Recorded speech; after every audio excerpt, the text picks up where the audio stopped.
Hi everyone, it's Carolina and Yap again, and today we're going to do a little session called Stripping It Right Back, where we're going to look at Yap's language in a little bit more detail, because Yap, you have very unique language. You use it in a way that you use certain words in a way that I've never heard used before. It's definitely not a colloquial expression of the word, and it seems to me like you've reclaimed some words and given them a very unique insight. Yeah. So I want to talk about some of these words, and well, I guess they're essentially what you call modes of the mind. Yeah.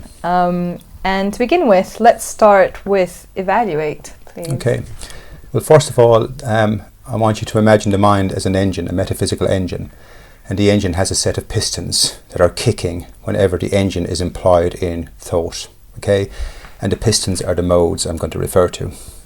So, and in relation to stripping it right back, philosophy is in a convoluted mess, okay? So I had to strip it right back to find my way through the convoluted dark, after a lifetime of study and filtering out what wasn't needed. I arrived at a place where I had stripped it all back, and that's what I want to divulge today, okay? So evaluate, that was the mode. That's one of the pistons of the engine, evaluation. We were evaluating our way forward out of the dark the moment the conscious light came on inside us, what I like to call first light. There was a time on our evolutionary ladder when we were more chimp than we were fish. By the same token, there was a time when we were more human than we were chimp. And there was a time when consciousness came on inside us.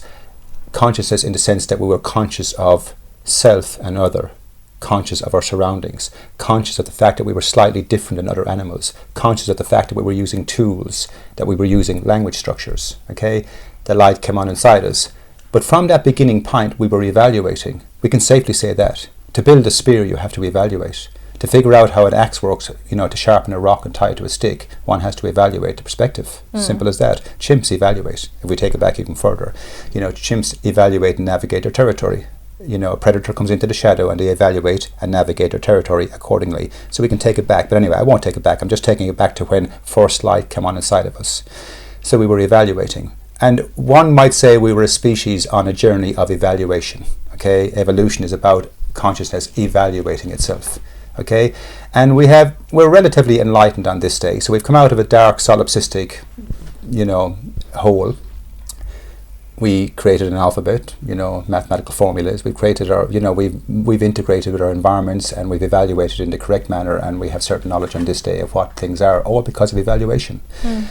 So people evaluate their way every day. Your way to the airport is a set of evaluations, the things you give value to, and so on. And you evaluate your place in the world all day long. Evaluation is part of consciousness. It's one of the modes of consciousness, and without it, consciousness is flat. But you don't really give too much time to thinking about it. You don't get into the phenomenology of the mindset, the phenomenology of what evaluation actually is as a mode. Okay, and so I've reclaimed these words. I believe the philosophers have overlooked these words. And as a result, they're missing a big piece of the pie. Yeah, so we can talk more about modes as we travel and see where we go. Okay, adding. Adding is a very simple notion in people's minds. They add their money. They add all the positions that bring them to the airport. They add up their way to work, okay? They add up World War II and understand the variables didn't add up for us in relation to balance and beauty and so on. So adding isn't just a tool for adding up your money, okay? Adding up how many months before you pay your next mortgage, okay? Adding is an a priori mode of the mind, okay? Einstein was adding up the universe. Okay, he was adding it up in a framework that became relativity. Okay, Copernicus was adding up the orbits. Okay, we're trying to add up what the atoms are telling us. Okay, and we're trying to add ourselves on to the picture of God. We're trying to add ourselves on to the picture of consciousness. We're trying to add consciousness into our framework of thought. We're trying to add it onto a body. We're trying to add a body to consciousness to give it light, if you will. So adding is an essential tool of the mind. So if we evaluate, so let's just think of the mind. Let's take it back I'm going to keep taking it back to the engine. Okay, it's a metaphysical engine, and these are the pistons. So right now we have two pistons in play, adding and evaluation. And from the beginning, we've evaluated spears, we evaluated how to hunt mammoths, we evaluated agriculture eventually, and language formats and so on. We've been evaluating. And that's because we've been adding ourselves up. We've been adding on things to our understanding of things. We add on perspectives. We've added on recently the theory of evolution. We've added on recently the idea of genes. We're getting into genes now. Okay, we're adding things up all the time. So adding is a mode of the mind. Now, if you're Chinese or Russian, you use modes. You use these modes. These are pure modes. These are universals. Philosophy, in a way, is a field of universals. If it applies to me, it must apply to you. Okay, gravity applies to me. Gravity pulls you down too. Okay, you evaluate. You're evaluating what I'm saying right now. You're trying to add things up. So there's these two modes. Now, if we were talking in Chinese right now, we would be in concurrence with one another, because we're adding things up, because we're evaluating. So these are the pure modes of the mind, pure a priori modes, prior to us, prior. They're there prior to us wearing them. Okay, that's another story. But anyway, we'll keep going on this. The more I give light to these modes, the more I give body to the mind. And in that respect, we have a body for phenomenon because it's in front of us, the empirical field. We have a body to tap and dissect and poke and prod and blow up and whatever, yeah? Taste and smell and so on. It has a body, but consciousness doesn't have a body yet. Saying it's all oneness is not a body. That just gives it a perspective, okay? That just alludes to something, okay? How do you embody the body of it? And the beginning of the journey, we have to first systemize the human mind, and to systemize it, you have to systemize it around a bed of modes, and that gives you the absolute wormhole into consciousness. Brilliant. Okay, keep going on this one then. Scale and scope. Scale and scope. So scale and scope are two more modes of the mind. Okay, the mind has and also too, they're all contained. These are all movements of the intuitional mind. You know, the seeing eye. We often say we have a seeing eye. Okay, an observational eye, but it's actually an integrating eye. It's an evaluating eye. It's a navigational eye. It's an adding eye, okay? And it's an eye that navigates through scale and scope, to have scale and scope of things, okay? We navigated one time by the trees and the mountains and the rocks and the rivers, okay? And that we had this, we held scale by the scope of that. And then the scale moved and extended, and we started to navigate by the stars, okay? So the scale, we gave scope to the stars, and they gave us scale and how to travel, okay? So everything requires scale and scope, okay? If we were going to understand what consciousness is, we have to get into the scale of consciousness, and we have to have the scope to get into it. And we seem to have a monumental understanding and fitting. It's like an a priori attribute that can pre-fit it in the mind. These modes are like, they're a priori attributes. They become part and parcel of the mind. Okay, this is what allows us to think. So scope and scale. So as scale and scope, our scale of understanding opened up. Our scale, we have scale with empiricism. We have scale with language, with psychology. We're holding scale with things. We're trying to find the scale from metaphysics. And by understanding these very modes, they give us the window into metaphysics. This is the new journey into metaphysics now. Okay, because this is putting you into your mind in an axiomatic way. I'm actually putting your mind into scale with itself. I'm giving your mind more scope. I'm giving evaluation scope. Okay, I'm giving it more scale. How you evaluate everything from science to World War II to cooking to your family to your day. I'm giving it scope and scale. It has, you understand, it has more structure in your mind to think with. The idea that you navigate, the idea that we've been a navigating species, navigating our way out of the dark, out of our solipsistic dark. Okay, we've navigated our way into alphabets. We've navigated our way into abstract mathematics. We've added our way into, Gödel's second incompleteness theorem. We've added our way up, and we've navigated our way, and we've evaluated our way. Okay, and we found scape and scope with it all, and it's given us a relative understanding of knowledge on this day. Okay, so see the way this is all in play as one configuration of the mind. These are all pure modes of the mind, and I'm going to show you more as we travel, but it is important that we look at the mind through this lens. You've mentioned the next one, which was navigate.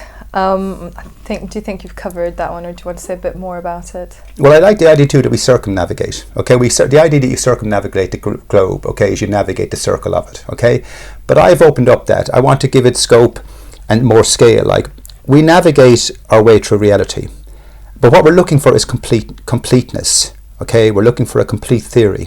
We're looking for a complete understanding of what we are as a species. We're looking for a complete understanding of genetics. We're looking for a complete understanding of gravity, of time, of space-time, of relativity. We're looking for complete understandings. And we have relative understandings, but we don't have complete tautological understandings. Okay, that's a fact. But we have a complete understanding of that. So completeness, the idea of completeness is built in, because that's what symmetry and geometry are about. The idea of finding symmetry with a pure geometry, and you have completeness. Okay, so if you want completeness with something, if you want to find a symmetry with the geometry of nature, you have to navigate your way along it. Therefore, you have to evaluate evaluate and add your way through it, okay? And therefore you've got to arrive at a state of completeness. So you've actually circumnavigated the self, okay? So we're trying to circumnavigate the self, and therefore in circumnavigating ourself, we realize there is no body, okay? The body can't be predicated. Let's just say that. It doesn't have an axiom that predicates as a first order unto itself, so it can't be predicated. So we've circumnavigated ourself out of the picture. When we navigate our body right down to the atoms, we lose the placement of body. But this tool, this engine, and all its pistons are still kicking, because they are the exact pistons kicking that take the body out of the perspective. Circumnavigate that, okay? Find completeness with the self. So it's very important that we understand circumnavigation as a tool. Like I said, the inner eye, this observational eye, is actually an eye of integration. It's an eye of evaluation. It's an eye of navigation, of circumnavigating perspectives and so on. And this is, like I said, this is new light. This is what stripping it right back is about, getting into the gut of phenomenology, getting into the gut of the mind, to sit in a meditative state with self in relation to these modes of thought, okay? You have to start thinking of yourself as an engine, because truth is, welcome to day one on this planet if you get this. This is the self. All you can say about yourself is you're a network of chemical reactions fused with a metaphysical agency. That's all we know to date, and whatever that means, that kind of premise, okay? And all you have is an objective construct to hold the idea of yourself in. And when you get into that construct, when you get into the subjectivity of that objective abstract frame, you see yourself in the mirror of a structure, and that's all you are. That might sound abstract and muddy to some people, but the truth is, well, if you get it, you are now in a new paradigm. How do we find the mind through structure and know ourselves in it? How do we wear it through structure and know ourselves in it, and move forward from there? Different paradigm. Brilliant. I think you've actually touched on a few of these ones, but 3 more that we want to cover today. I think they're quite important. Let's continue with configure. Configure, yeah. Something doesn't figure. Maybe I don't figure at the moment, because you can't find the configuration in it. We often say something doesn't square up, something doesn't figure. I can't figure it out. I can't figure it out. Why can't you figure something out? Because you haven't found the configuration with it. Okay, Einstein was trying to figure things out. Okay, he was trying to find he was trying to line his mind up with the configuration of things.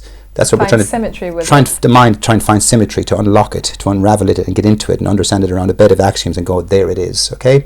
So the mind is always trying to find symmetry with things, okay? So we're trying to find configuration. Like when we look at concepts like Nazism, it didn't figure because it didn't have a configuration in nature. There's no biological or genetic format that carries the idea, an ideology so crooked, okay? There was no such thing as German or Jew or Irish or any of these nationalist frameworks anyway, another story, but what are we truly trying to integrate with? Our pure structures, the pure structures of the mind. So configuration, we're trying to figure out the consciousness, we're trying to give it body, therefore we're trying to find its configuration, we're trying to figure with its figure. Okay, so it's all written into how the mind looks at itself. The mind understands it has to find a configuration, and it understands configuration. Like, if you want to understand consciousness, you have to understand it as a configuration of sorts. And we do have the understanding of what configuration is. And this tool has scope and scale. Configuration can move into chemistry and into biology, this configurational tool. We can transpose ourselves and transcend ourselves into the fields of chemical trails and biological trails and evolutionary trails, and we can hold track to them around beds of axioms. This is a phenomenal tool. Like, this is a mind-bogglingly phenomenal tool when you put it in this context. This engine has a set of pistons implied in thought, and it all thinks systemically about the reality it's in. This is consciousness. This is the body of consciousness. I'm giving it to you in an objective framework of pure modes. You evaluate, you navigate, you circumnavigate. You're trying to circumnavigate what I'm saying right now. You're trying to add things up. You're trying to find configuration with it. Whether you find configuration with it or not, that is what you're trying to do effectively. Okay? And this is what we do whether we're Chinese, Russian or English or whatever. Okay? This is what we do at the fundamental level of the subconscious mind. And there's many different subs to it, but this is sub 1. Okay? Let's get below the surface of what we are on this day. Behind all your actions and all the every day, you're evaluating, you're navigating, okay? You're circumnavigating your day. Okay, these are the a priori tools of the mind, and when you look at them in their own light as a body unto themselves, as a constellation of concepts in their own right, you begin to see what we are. We're an agency of structure. This is what God is, what I call the formulaic animal in the machine. It's the only entity on earth. Okay, humans cannot be predicated. You're just a conduit. I'm just a conduit to allow this magnificent entity through, okay, this conscious, and the formulaic animal in the machine. The ghost in the machine is a formulaic animal, something formulating itself, something trying to find itself something trying to align with itself, something trying to integrate with itself, something trying to find unification with itself. And on a quick note, unification is another mode. We're trying to unify with everything. Since we came out of the dark, we've been trying to unify with hunting. Similar to integrate? Integrate, unify. Okay, integrate with the scale of music, unify it. Integrate with scales, integrate with the alphabet, unify language. Integrate, unify. These are modes of the mind. And the fact that we can integrate with scale and scope and unify. Okay, we have the tools of God built in. Why? We have the tools. Consciousness wants to find itself. It has to unify with itself. It has to integrate with itself. And we have those tools built in. And these are the tools that give rise to science and mathematics. These are the tools that give rise to our language structures in the correct way. Okay, so these are the tools of utopia. These are the tools of tomorrow. These are the tools you're employing anyway. So best you get a grip of them and use them effectively. Fair enough. Let's talk about transposition. I think this could be the last one. Okay, Transposition. Yeah, because it's easy to drown people with all these concepts. Yeah. Yeah. Not meaning to drown. Transposition then, what is the meaning of that one? To transpose yourself along a bed of fixed positions. Okay, when we transcend the mind, let's transcend the mind break it down our body into chemistry and biology. Okay, we're transcending a chemical field and a biological field. Okay, and we're transcending along a bed of fixed positions, axiomatic positions. Okay, a chemist will tell you all about chemistry based on a set of axioms, a set of fixed positions, and likewise the biologist in turn will use a set of fixed positions, and the physicists use a set of fixed positions. We're all built around, I'm speaking around a set of fixed positions right now that you evaluate and add on and concur with. Okay, we use language is all about shifting fixed positions around. Okay, it just coordinates fixed positions and we navigate by them. Okay, that's what's going on in language at the fundamental level, at an elementary level in the subconscious mind. So, so we transpose ourselves onto great tracks of knowledge. Okay, the mind transposes it. It lifts itself up. It's a mode, the mode of the mind we move in, we engage with reality. We've always engaged with reality. We start to navigate what we were engaging with, meaning we were transposing ourselves onto it. We were transcending. We're not just transcending, lifting ourselves up into what God might be. We're also transposing ourselves into the tract of something. To lift ourselves up and go, yay, spiritual love, we're all one. That sounds beautiful, and that's transcendentalism, if you like. Okay, to transcend, but to transpose is to actually move into the tract of that knowledge. Is to move into we transcend and go. The piano is an amazing unit of music, but that's to transcend it. But to transpose it is to go in, to open up the lid and to go into its makeup and understand its inner workings. Okay, so the transpositional eye can move into the tract of nature. It can transpose itself in along the tract, and through apperception, the transpositional eye can turn itself in on itself and transpose its own makeup and break it down to a body of pure a priori modes, as I have done, stripping it right back, getting into the gut of phenomenology, sit with it, meditate with it, understand these concepts, these modes. These modes are the way in. This is not abstract madness, okay? There's accuracy to this, but you might have to rewind it and listen again, because the truth is I'm outside of the box, and guess what? Outside of the box is always going to sound new and muffled and like a bag of fucking madness. That's what it is, or else what's outside the box, or else what's outside the box. You're making sense. What I find interesting about transposition, like what you said, is that essentially we're talking about a set of fixed positions, right? In this case you said that axioms and in the past you said words or axioms are fixed positions that we coordinate ourselves by. And that ultimately, you've also said this, that the words we speak are nothing but phonetics. In the end of the day, what you and I are trying to do when we're communicating is trying to coordinate ourselves around a series of fixed positions. Absolutely. Correct? Yeah. I've just fixed my mind around the positions you've just relayed to me, and I've concurred. It's always in process. Yeah, and that's how we concur. I concur, there's a square. I fixed you around the 4 fixed positions, and you concur. Because you evaluate and added it up and went, that's right, I've integrated with that fact, and we can concur. The very fact that we can concur, that's another mode, the fact of concurrence, to countenance something, okay? To countenance the square, to find symmetry with the same square means I can find symmetry with the way you find symmetry. We can find symmetry with that. I can find symmetry with the fact that you use a symmetrical I too. That's axiomatic, okay? We can find symmetry with one another. We can find symmetry in the fact that you evaluate and I evaluate, therefore that's axiomatic in language. You evaluate, I evaluate. You navigate, you intuitively navigate, I intuitively navigate. That's axiomatic. We know that of itself. Okay, we know that of itself. That's the case. We're in a muddle trying to figure out what we are. So let's get into the row of it, into the gut of phenomenology, and actually ground ourselves in something. Okay, and right now I'm grounding ourselves in a bed of a priori modes, which are the engine of the mind, kicking. Okay, and that's all you are. So it's best you focus on that if you want to find yourself. Okay, no more new age hippie nonsense, and no more scientists telling us that consciousness has come up as some kind of a novelty. You cannot place the context I'm laying down here in any biological or chemical framework. Not a chance. This is not in the genetic. Okay, this is not in the genetic. This is dominant to the genetic. The whole perspective. It's all one big transcendental bubble, you know, and I'm here to prove it. Okay, I think we'll leave it at that. Yeah, let's leave it at that.